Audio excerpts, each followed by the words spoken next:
Hey, what's up, everybody? It's David. Welcome back to Cross Fitness, helping men and women get in the best spiritual shape of their lives, one workout at a time. Quick thought in this video that I'm calling a great question to ask your spouse. Okay, so I got a text yesterday from the couple that had did our premarital counseling, Aaron and I, and the gentleman sends out this devotion from time to time, and it was wonderful. In it, he asked a question.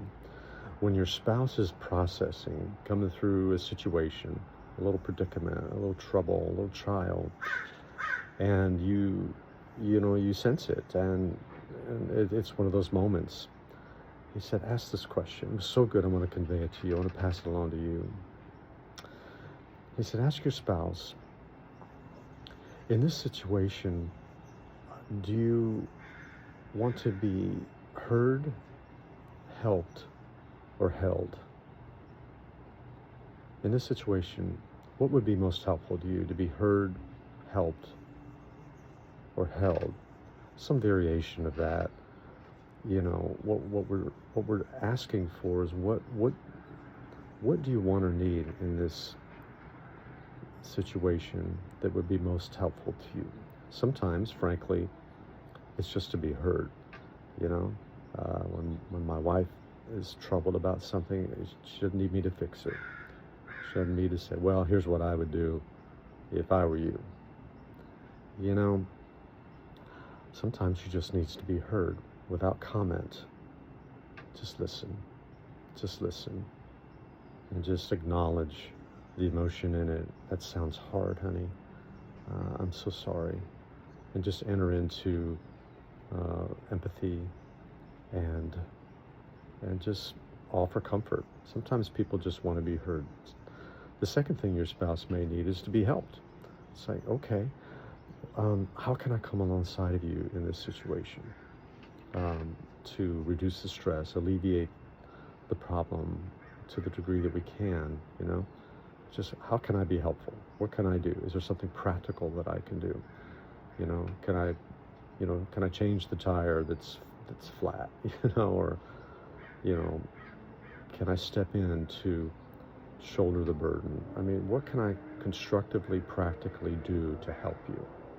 I'm ready to stop and drop everything that I'm doing to help you. So there's that practical helper part. Or thirdly, do you just need to be held?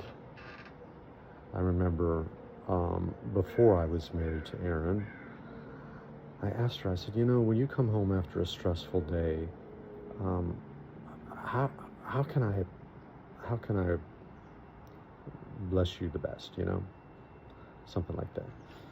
Do you want me to run a hot bath? Do you want me to make you a cup of tea? Do you just need some time to throttle down and debrief alone?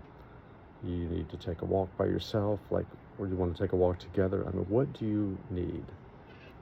And her response to me is, I just want to be held. When I've had a really stressful day, I just want to be held, you know. And so sometimes that's the best thing. It's just to hold your loved one, your spouse. Really, this applies to a parent-child relationship too, you know. It could very well do that. But isn't that an interesting and helpful question for a husband and a wife, or perhaps even a parent and a child? You know, as you see clearly that your loved one has angst or anxiety or stress or pressure or tension, say, hey, I notice. I've noticed. I've seen you're upset. How can I help you? Do you need to be heard? You need to be helped.